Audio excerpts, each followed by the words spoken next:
30 Days of Violence, episode 23, and we're going to be looking at an old school World War II technique called the rock crusher.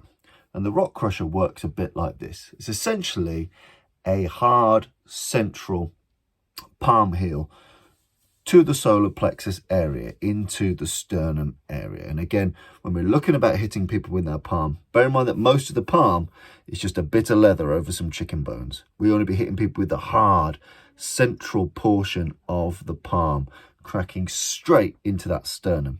And as we do so, we'll also make sure that our fingers, and for me using this technique is best done with the two central fingers, the two central fingers find their way into the jugular notch. And essentially that's the little dip right soon as your chest starts to meet your neck, that little dip. And if you stick your fingers in it a little bit, it makes you heave. It is horrible. So what we're looking, the first part of this strike is making sure we hit very hard and very directly right into the sternum, right between the pectoral muscles. But by the same token, if we can, those fingers will also hit and dig into and grip into that jugular notch right there. So the two portions of it are us hitting that central part of the chest and digging those fingers in at the same time. Make sure we can't just grip and we can't just hit. We're trying to do both, hitting and simultaneously gripping. Bang! And we hit straight on here. I'll put the light on so you can see it a bit more clearly.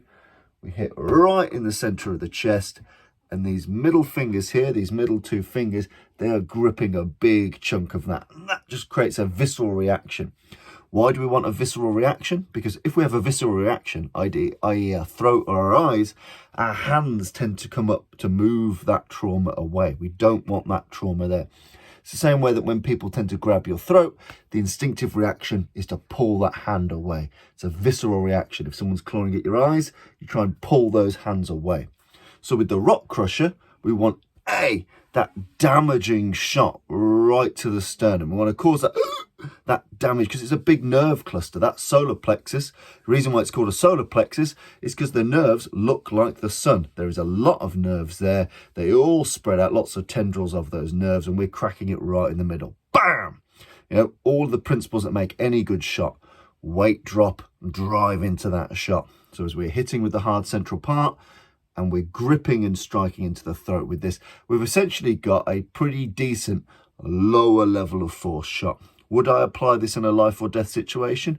No, but potentially where there is a big height, weight disparity or a lower level of force is needed, it's quite a good bridge between a strike and a push. It's somewhere between those two things. You hit it like a strike, but the effects of it aren't as damaging as just clouting someone around the jaw. So this is the rock crusher. This is how it works. Palm into the sternum, dig those fingers into the jugular notch.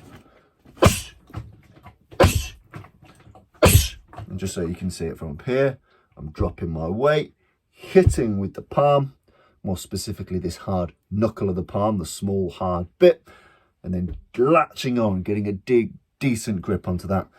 Should that not have the desired effect, then I've got a little bit of an index, bam, hit him with something else. So if that's not been the dissuader, I've always then got this as my laser guide, bam, into something else. And that's something you can drill.